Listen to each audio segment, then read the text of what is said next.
Hello everyone, welcome to a special edition of the Author's Attic. I am Matthew Martinez, and today we are joined by Dr. Brandon Martinez. Now Brandon has done a couple of things recently. He's successfully defended a dissertation and he has successfully traversed the academic job market. So for those things, Brandon, we'd like to say congratulations and welcome. Thanks. The first thing I think we need to clear out is that we are not related. We are not brothers, although we did get confused many times in graduate school with me kind of bearing the burden of your failures and you basking in the glow of my success. Very true. But second, I would really like if you would kind of explain to our audience that's listening how the academic job process is in real life. And doing that by starting with what the application itself looks like. Yeah, I mean, the application varies for each school, and it's more in-depth than the typical application you do when you're actually applying to grad school. But there are a couple of things that are pretty much staples throughout that all schools ask for and that you need to have ready and prepared. The basic thing is an updated CV, and the other thing is a cover letter. Every school asks for at least those two things. Cover letter explaining kind of why you want to be at that position and how you fit in that school as well. Again, I recommend you to tailor that cover letter for each school you apply to and not just send out a form cover letter. Other common things that the application process includes is a research agenda, kind of where you've been throughout your grad school career and where you see yourself going in the next 5 to 6 years. And evidence of teaching effectiveness. And this is the thing that most applications say is provide evidence of teaching effectiveness. And I kind of leave that up to you to what you should provide. I recommend giving a teaching portfolio, which kind of includes a bunch of different things, such as your teaching philosophy, sample syllabi for courses that you have taught or see yourself teaching, and course evaluations from other courses that you have taught as well. The other thing that most schools ask for is examples of your research. So send them sample publications or writing samples if you haven't published anything to that point yet. Okay, that sounds like a lot. Yes. So after you turn in the cover letter that's tailored, the CV, all the research items, all the teaching items, some papers, you send it out, then what happens after that? Then you play a waiting game, and you just wait to hear back from search committees. And search committees vary in the length of time in which they contact you. Some of them are pretty prompt. Some of them you may never hear from them again. And so there's everything in between as well. During that time, I recommend doing something different, not just waiting to receive a phone call or an email from different schools or universities, but actually use that time to be productive. There's going to be a lag time between the application and hearing back. So it'd be a great time to work on your dissertation or work on your research or get caught up with your teaching as well. Okay, so send it out, but don't sit there, continue working. And how many schools did you apply to, and how many contacted you, or how many interviews you go on? Yeah, I applied to probably the mid to high 30s for the number of schools I actually applied to. I had one of the things a lot of schools did, a lot of schools contacted me and notified that I was on their long short list or short long list, depending on what they called it. I had about 8 to 10 phone interviews or Skype interviews, kind of similar to what we're doing right now. And from that, I was invited to go to 4 campus interviews. And actually, I attended 3 of the campus interviews, and the last one I attended was at Providence College, which is the school that I really enjoyed the interview. I really enjoyed the faculty and the department and the students and the New England area. And so I accepted the position before going on the 4th interview as well. Okay. So you're at Providence College starting in the fall. Yes. And their mascot is? The Friars. Providence College Friars. Okay, very good. So when you got extended the offer, I imagine that you felt excited and relieved at the same time. Was it a formal offer? Was it informal at first? Like, how does that process work? Yeah, I mean, it varies for different schools as to who contacts you. Sometimes the department chair will contact you or the search committee chair. Other times the dean or provost. And in my instance, at Providence College, the provost contacted me. He actually called, and I missed the call, and then he left a message and sent an email with an informal offer, kind of saying, congratulations that the offer's been extended to me. This is the financial package that they're offering me, and gave me a deadline as to kind of how long to respond back to them. Okay, and how long was that deadline? I think it was between 7 and 10 days. I can't remember off the top of my head. Okay, and I remember last year I went to an ASA workshop on negotiating your first job offer, and that was something that was very new to me. And so would you kind of, as much as you can, explain how that process works?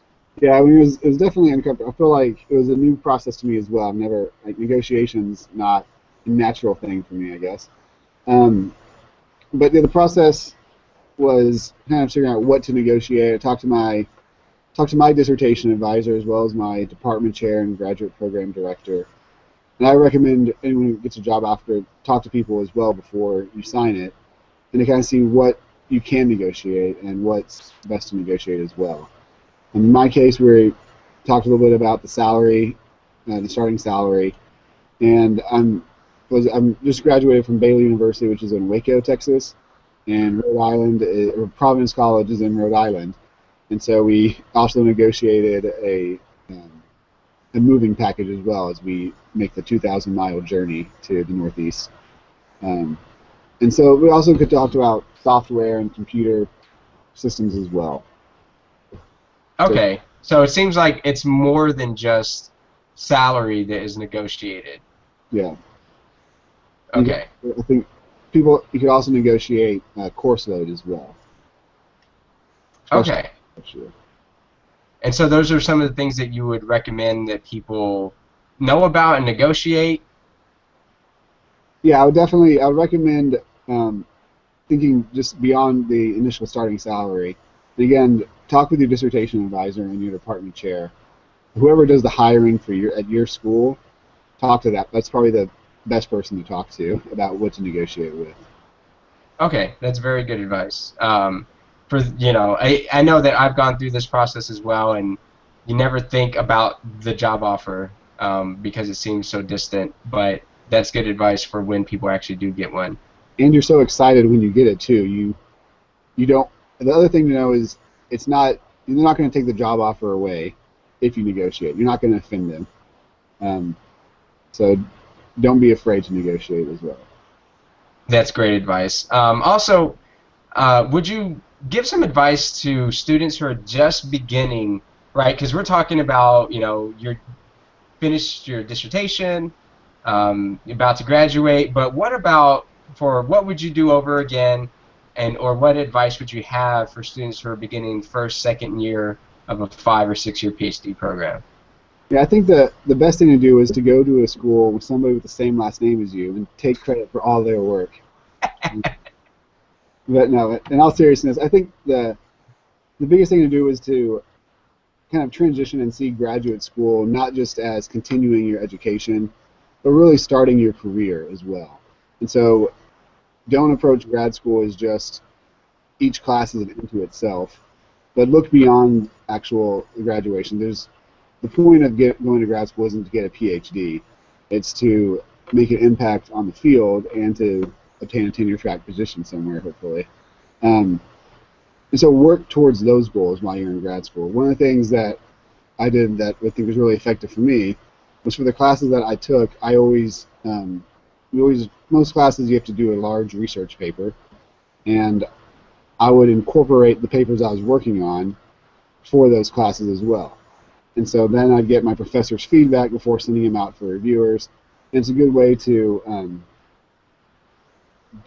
make wise use of all your time. For sure.